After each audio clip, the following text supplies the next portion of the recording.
मेरी तो बहुत ही ख्वाहिश थी ज़्यादा कि अल्लाह पाक मेरी ज़िंदगी में ये खुशी मुझे दिखा दे, और अल्लाह ने लोग अच्छे दे दिए जिसके ज़रिए उनका ये जो हुआ हमारा ये पूरा होने को आ रहा है। और इसकी इब्तिदा भी अल्हम्दुलिल्लाह बहुत अच्छी हुई है, और आगे भी दुआ है कि अल्लाह पाक इसी तरीके से करते हुए इसको मुकम्मल करे उसको। और बस मेरा यही था कि बस अल्लाह पाक मेरे बच्चों को इसकी खुशी दिखाए और इनको रहना नसीब करे अल्लाह ताला। बस ये बेटे फ़हद ने इनको किया था, तो इनके ज़रिए फिर इन्होंने उसको किया सर्च, और इनसे मुलाकात हुई, फिर इनसे बातचीत हुई, तो इत्तेफाक से फिर ये मुलाकात भी, फिर आके फिर इनसे हम मिलने गए तो इन्हें हमने बहुत अच्छा पाया। मैं भी यानी प्रोजेक्ट्स के ऊपर होता हूँ, तो कंस्ट्रक्शन वगैरह मेजर होता है हमारा। तो मैं असल में एक अच्छा कॉन्ट्रैक्टर ही फाइंड कर रहा था कि जो मेरे कंसर्न को पहले एड्रेस कर दे और यानी सेटिस्फाई कर दे कि जो प्रोडक्ट फाइनल तैयार होगी ना, तो उसमें यानी कोई कॉम्प्रोमाइज़ नहीं होगा। तो मेरी जब सलमान शेख साहब से बात हुई थी इसके ऊपर, तो मैं आउट ऑफ कंट्री था, तो मेरी ऑन कॉल बात हुई, तो उन्होंने मेरे साथ अपने पोर्टफोलियो भी शेयर किया उन्होंने। इसके अलावा जो मेरे सवालात थे, जो कंसर्न्स थे, उसका उन्होंने जवाब दिया बहुत अच्छे तरीके से।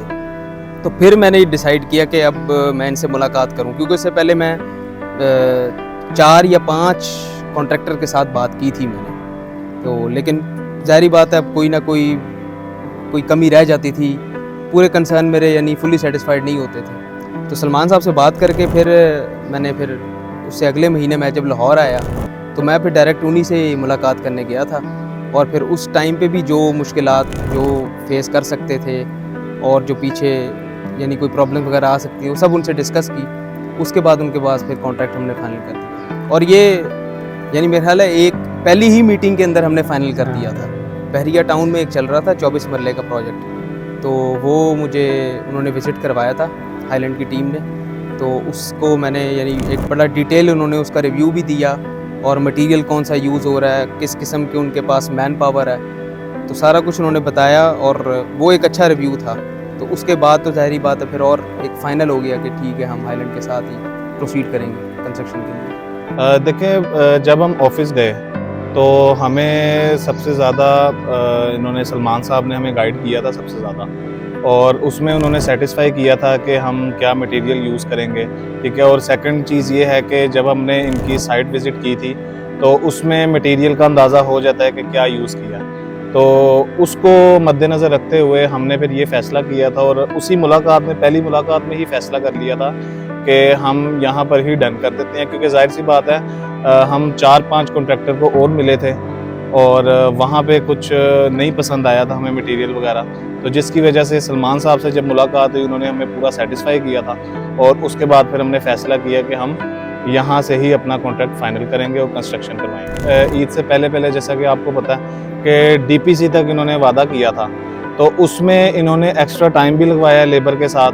ताकि डीपीसी तक हम पहुँच सकें, और अल्हम्दुलिल्लाह डीपीसी तक हमारा काम कंप्लीट हो चुका है, और हम बिल्कुल टाइम पीरियड की वजह से बिल्कुल सेटिस्फाइड। असल में एक डेडिकेशन उन्होंने शो की थी, और डेडिकेशन की वजह से ही फिर हम सेटिस्फाई हुए इस वजह से, क्योंकि जब हमने ऑफिस विज़िट किया था तो आपको मैनेजमेंट का ऑफिस के सेटअप से भी पता लगता है। तो मैं जब सर्च कर रहा था ना कॉन्ट्रैक्टर्स के बारे में, तो उसमें मैक्सिमम मेरा फीडबैक मुझे यही मिलता था यार कि 80% ऑफ द कॉन्ट्रैक्टर्स जो हैं वो भाग जाते हैं, कभी हर साल हर 6 महीने बाद कीमतें रिवाइज होती हैं, तो ऐसा होता है। लेकिन जब आप किसी का ऑफिस देखें ना, तो उससे आपको अंदाज़ा होता है कि they are here for 50 years, for 100 years, वो टेम्पररी यहाँ पे नहीं है। तो सबसे बड़ा हमारा डिसीजन मेकिंग जो पार्ट था वो ये भी था। और दूसरा, जैसे कि ये मेरे छोटे भाई निशारिक ने भी बताया कि हमसे उन्होंने वाकई कमिटमेंट की थी, और उस कमिटमेंट मेरा ख्याल है, मैं कल भी उनसे बात कर रहा था कि आप स्केड्यूल पे तो नहीं हैं, आप ओवर द स्केड्यूल ही काम कर रहे हैं, यानी आप आगे ही निकल गए स्केड्यूल से। आप इस चीज़ का अंदाज़ा लगाएं कि यहाँ पे अभी हमारी बुनियादों की खुदाई स्टार्ट हुई थी, तो यहाँ पे मटेरियल यहाँ पे रेडी था काम के हवाले से कि काम हो जाएगा यहाँ। जो इन्होंने वादा किया था मटेरियल के हवाले से, वो जो सीमेंट, सरिया और बजरी वगैरह, ये सारी चीज़ें वो कॉन्ट्रैक्ट के मुताबिक ही आई हैं जो उन्होंने वादा किया था। उसके अलावा क्या कहते हैं, ईंट का जो हमने टेस्ट करवाया था वो इन्होंने टेस्ट रिपोर्ट हमें शेयर की 3 से 4 दिन में। वो सेम एज इट इज़ वही ईंट यहाँ पे इस्तेमाल हुई है जो टेस्ट में रिपोर्ट आई है। इनकी जो हाईलैंड वालों की लेबर है, एक तो ये हाईलैंड वाले खुद बहुत अच्छे हैं और उनकी जो लेबर है वो यहाँ पे ये मौजूद ना भी हो तो हम लेबर से भी कोई काम करवाना चाहें तो उसी टाइम पे वो करते हैं और एक एक चीज़ इनकी मेजरमेंट के साथ हो रही है। और प्रीवियस इनके जो प्रोजेक्ट देखे हैं जो अभी भी चल रहे हैं, एल ब्लॉक में भी चल रहा है, वो काफ़ी अच्छे प्रोजेक्ट हैं और वो कस्टमर को सेटिस्फाइड करते हैं। मैं देखने वालों को यही कहना चाहूँगा कि अगर आपने कंस्ट्रक्शन करवानी है तो हाईलैंड का इंतखाब करें, क्योंकि ये अपने वादे पे पूरा उतरते हैं।